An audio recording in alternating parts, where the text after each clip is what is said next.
लोगों की निंदा से परेशान होकर अपना रास्ता न बदलना, क्योंकि सफलता शर्म से नहीं साहस से मिलती है।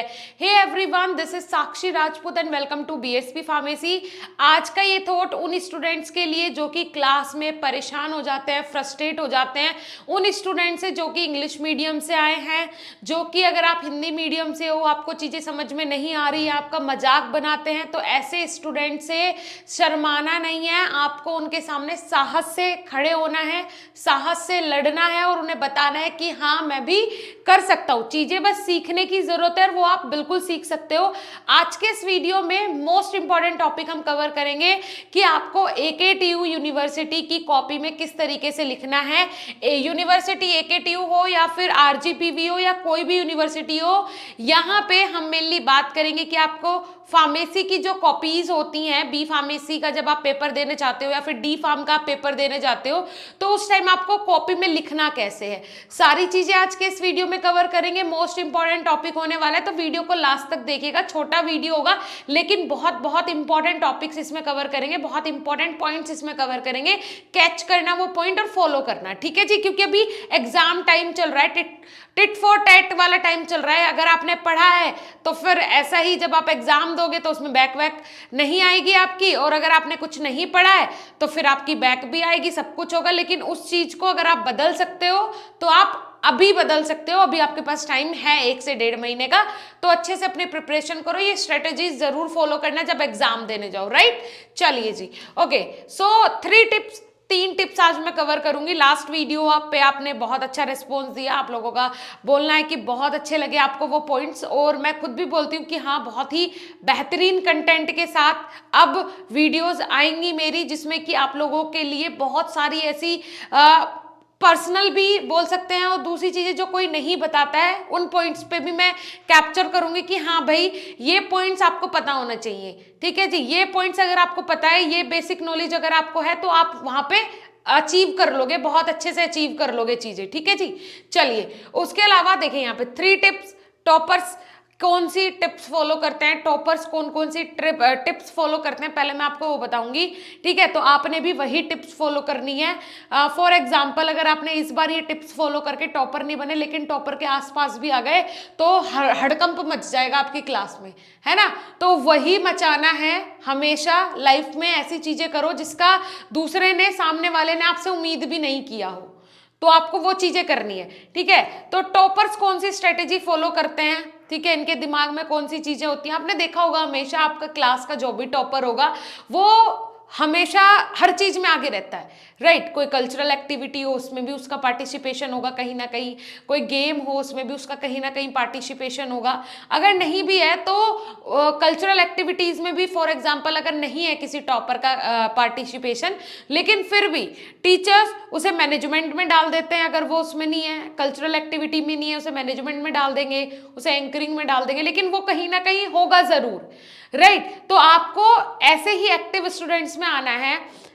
स्टडी से पहले 6 महीने आपको टीचर्स जज कर लेते हैं कि आपकी एक्टिविटीज कैसी है, ठीक है।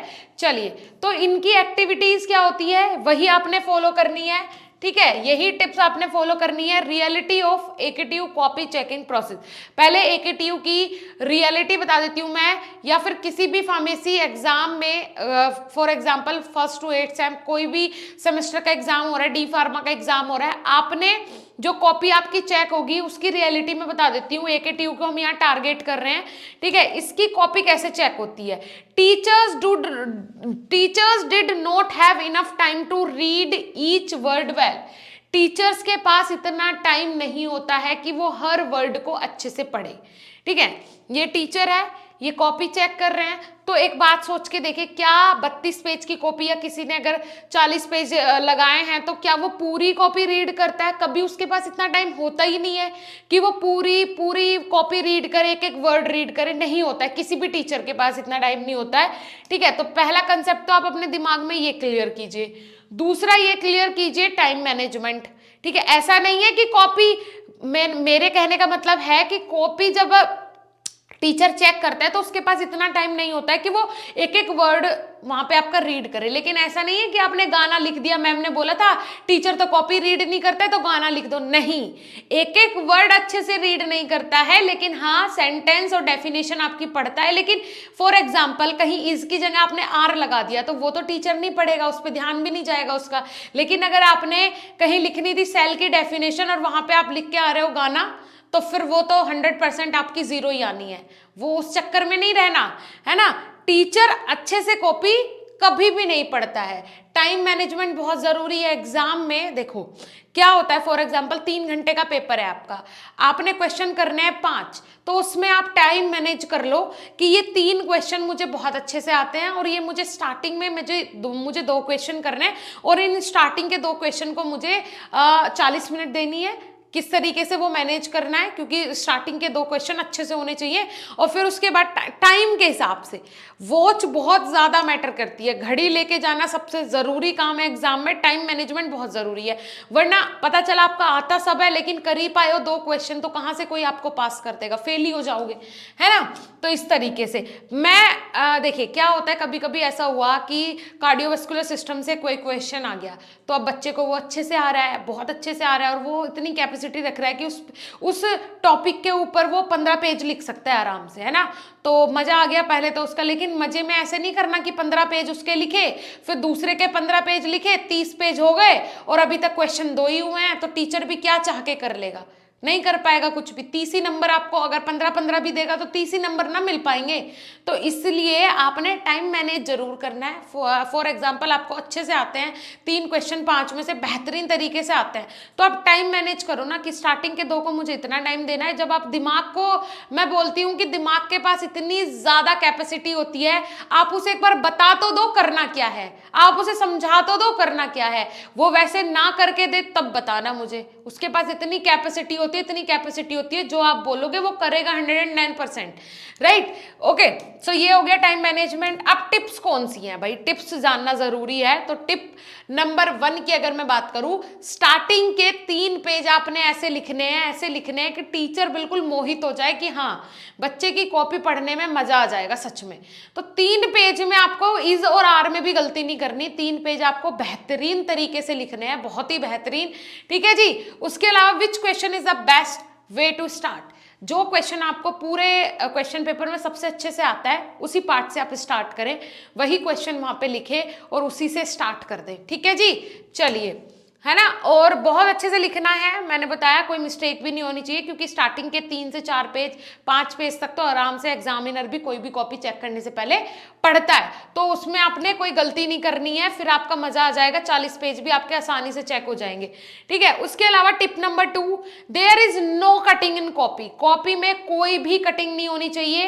इफ समथिंग गोज रोंग, अगर आपको लग रहा है कि कुछ गलत हो रहा है, गलत होने का मतलब है आपने कहीं पे, फॉर एग्जाम्पल आपने डेफिनेशन लिखनी थी सेल की, लेकिन आपने डेफिनेशन तो लिख दी सेल की, लेकिन उसके जो क्लासीफाई करना था या फिर एग्जाम्पल देना था वो आपने टिश्यू से कोरिलेट करके लिख दिया है और आपको लग रहा है कि कुछ वहाँ पे मिसमैच हो गया है।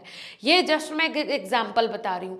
तो आपने अब वहाँ पे कटिंग नहीं करनी, क्योंकि जब आप कटिंग कर देते हो ना तो पूरा जो ध्यान है टीचर का वो वहीं पहुँच जाता है, और पहुँच गया मतलब अब वो उसके आजू बाजू का सब कुछ पढ़ेगा। और आपने कटिंग की है, पूरा सेंटेंस अगर काटा है तो वो पूरी डेफिनेशन पढ़ेगा और जहां भी उसमें जो भी गलती है वो निकल जाएगी, और साथ ही साथ कटिंग हो गई मतलब 1 नंबर तो आपका 1-2 नंबर तो वैसे ही लूज हो जाएगा। तो आपने कटिंग नहीं करनी है। अगर चल सकता है ठीक है, अगर हाँ ये है कि हाँ भाई हो जाएगा काम, कोई दिक्कत नहीं है, काटना नहीं पड़ेगा, तो उसे ऐसे ही छोड़ दो, ठीक है। दूसरी चीज, because no one read spelling, spelling कोई भी आपकी रीड नहीं करता है कि एक एक स्पेलिंग आपकी रीड कोई करे, इतना टाइम किसी के पास नहीं होता है, राइट स्टूडेंट। उसके अलावा टिप नंबर 3, ये सारी टिप्स आपने फॉलो करनी है, चाहे तो आप बाद में स्क्रीनशॉट ले लेना इसका, ठीक है जी। टिप नंबर 3 देखिए यहाँ पे, tip number 3 impress by writing, और मैं बोलूंगी 100% ये वर्क करता है। ऐसा नहीं है कि ये जो बोलते हैं कि राइटिंग से कोई फर्क नहीं पड़ता, पड़ता है, 110% पड़ता है। जब राइटिंग टीचर खोलता है ना और राइटिंग देख के ही वो इतना मोहित हो जाता है, ये कोई स्ट्रेटेजी नहीं है, ये ऑटोमेटिक होता है, हर टीचर के साथ होता है, हर एग्जामिनर के साथ होता है, ये ऑटोमेटिक होती हैं चीजें। भाई राइटिंग अच्छी है तो अपने आप नंबर फिसलने हैं और अपने आप फिसल जाएंगे। Do not leave page blank, आपको अपनी कॉपी के अंदर कोई भी पेज ब्लैंक नहीं छोड़ना है, राइटिंग से इंप्रेस करना है टीचर को, क्योंकि एग्जामिनर को एक कॉपी को चेक करने के 30 से 40 रुपए मिलते हैं सिर्फ एक कॉपी को चेक करने के लिए। तो वो तो अपना टारगेट बना के आता है घर से, भाई इतना टारगेट है, इतनी कॉपियां चेक करनी है, तो वो उस हिसाब से कॉपी चेक करता है। तो ये मैंने आपको कुछ टिप्स एंड ट्रिक्स बताई हैं। ओके, अभी और भी टिप हैं आप लोगों के लिए, बस आपने क्या करना है, अपनी राइटिंग से मोहित करना है टीचर को। ठीक है, पहला प्लस पॉइंट यही है, अगर आपकी राइटिंग अच्छी है मतलब आपके पास प्लस पॉइंट पहले ही आ गया। No matter there is no quality in your answer but represent in such a way that yes everything is right. Yes, ये जरूरी नहीं है कि आपके आंसर में कितनी क्वालिटी है, ये मैटर नहीं करता है, बल्कि उससे ज्यादा मैटर क्या करता है कि आपने आंसर को किस तरीके से रिप्रेजेंट किया है। अगर आपने अच्छे से रिप्रेजेंट किया तो इसका मतलब है सब कुछ राइट है, सब कुछ सही है। ठीक है जी, राइटिंग इज मोस्ट मैटर, बहुत ज्यादा मैटर करती है। Okay dear student, good luck for your exam, good luck for your preparation. आप अपनी अच्छे से प्रिपरेशन करें एग्जाम के लिए, कोई दिक्कत वाली बात नहीं है। और साथ ही साथ मैं आपको बता दूं, BSP pharmacy official app, BSP pharmacy official app आप लोगों के लिए बनवाई गई है स्पेशली, जिसमें कि आपको शॉर्ट्स का फीचर मिलेगा। शॉर्ट्स का फीचर मीन जैसे कि आप इंस्टाग्राम पे जाते हैं रील्स स्क्रॉल करते हैं, यूट्यूब पे जाते हैं रील्स स्क्रॉल करते हैं, आज के यूथ का एक तरीके से ट्रेंड और आज के यूथ की आदत बन गई है रील्स को और शॉर्ट्स को स्क्रॉल करने की। राइट, स्टूडेंट चाहता है कि कम टाइम में उसे पूरा जो नॉलेज है वो मिल जाए, ऐसी इस तरीके की थिंकिंग हो गई है स्टूडेंट्स की। आप लोगों के लिए ही इस वाली एप्लीकेशन में बीएसपी फार्मेसी ऑफिशियल ऐप में बनवाया गया है शॉर्ट्स का फीचर, जहां पे शॉर्ट्स के थ्रू जब आप आओगे स्क्रॉल करोगे, वो आप करोगे बिकॉज वो आपकी आदत है, स्क्रॉल करोगे तो कम से कम डिस्ट्रैक्शन नहीं होगा, सारे पॉइंट्स वहां पे, सारे टॉपिक्स वो होंगे जो कि आपके लिए बेनिफिशियल है। और मुझे ऐसा लगता है शॉर्ट्स के थ्रू ही आप अपने बहुत सारे टॉपिक सिलेबस के कंप्लीट कर लोगे। बिकॉज क्या होता है, पढ़ाई क्या है, पढ़ाई का मतलब है कंसेप्ट क्लियर करना। राइट, कोई भी टॉपिक आप पढ़ रहे हो, कोई भी पॉइंट आप क्लियर कर रहे हो, तो उसमें आपके कंसेप्ट पहले क्लियर होने चाहिए। और शॉर्ट्स के थ्रू अगर कंसेप्ट क्लियर हो गए तो एग्जाम में तो आप आराम से लिख ही लोगे। साथ ही साथ कंसेप्ट क्लियर मतलब एमसीक्यू सॉल्व करने तक की कैपेसिटी आपके अंदर आ गई। याद करना लर्निंग प्रोसेस होती है, जो फैक्ट होते हैं उन्हें आप याद करो। फैक्ट का मतलब मीन जैसे कि आपकी शरीर में 206 हड्डियां हैं, वो 206 ही रहेंगी, तो ये याद करने वाली चीज है। लेकिन फॉर एग्जाम्पल अगर हम जाएं कि फोटोसिंथेसिस क्या होता है, तो फोटोसिंथेसिस इज अ प्रोसेस, वो आपको समझनी पड़ेगी, कंसेप्ट क्लियर करने पड़ेंगे, तब आपको समझ में आएगी, फिर आपको याद होगी वो प्रोसेस। तो दोनों में बहुत डिफरेंस है, तो इसीलिए शॉर्ट्स के थ्रू आपके बहुत बहुत बहुत सारे टॉपिक्स वहां पे क्लियर हो जाएंगे, जाके एक बार विजिट करें। साथ ही साथ जो अभी न्यू बैच आया है पेन किलर बैच, फर्स्ट और थर्ड सेम के स्टूडेंट्स के लिए, साथ ही साथ सीयूईटी का नया बैच आया है, common university entrance test B pharmacy entrance exam की तैयारी, जिसमें हम करवा रहे हैं 2000 प्लस एमसीक्यूज, इंडिया के बेस्ट टीचर्स आप लोगों के लिए प्रिपेयर करें। एमसीक्यूज प्रोवाइड करवाना स्टार्ट कर दिया गया है, आप जाओ विजिट करो। एमसीक्यूज के पीडीएफ्स मिलेंगे, फॉर एग्जाम्पल जो अनसोल्ड आते हैं आपने देखे होंगे 12th में, उसी तरीके से पीडीएफ के अनसोल्ड भी मिलेंगे आपको, एमसीक्यूज के पीडीएफ मिलेंगे अनसोल्ड फॉर्म में भी, और साथ ही साथ आपको सीबीटी कंप्यूटर बेस्ड टेस्ट की तरह एमसीक्यूज भी मिलेंगे सॉल्व करने के लिए 2000 प्लस एमसीक्यूज। सो ये आपके लिए बहुत बेनिफिशियल है। साथ ही साथ कोशिश कर रहे हैं कि इंडिया के बेस्ट टीचर्स से आप लोगों के लिए फिजिक्स, केमिस्ट्री और बायोलॉजी, जो कि आपके डोमेन सब्जेक्ट्स है जिनके थ्रू आप एडमिशन लेते हो बी फार्मेसी में, उनकी भी प्रिपरेशन करवाएं टीचर्स। सो इसकी भी तैयारी चल रही है, बट अभी 99 रुपये का कोर्स है, बीएसपी फार्मेसी ऑफिशियल ऐप पे जाके ज्वाइन करो। जो भी कंटेंट आगे आने वाले फ्यूचर टाइम में आपको मिलेगा वो सब इसी कोर्स के अंदर आपको मिल जाएगा। ठीक है जी, चलिए। और पेन किलर बैच के अंदर daily live classes, hand written notes, computerize notes, साथ ही साथ model papers, test series, important question, previous year question paper, इतना सारा मटेरियल मिल रहा है विद सेल्फ गाइडेंस। जाके ज्वाइन कर सकते हो, जिसका प्राइस मात्र 499 रुपए है। फटाफट जाओ, विजिट करो। Thank you so much.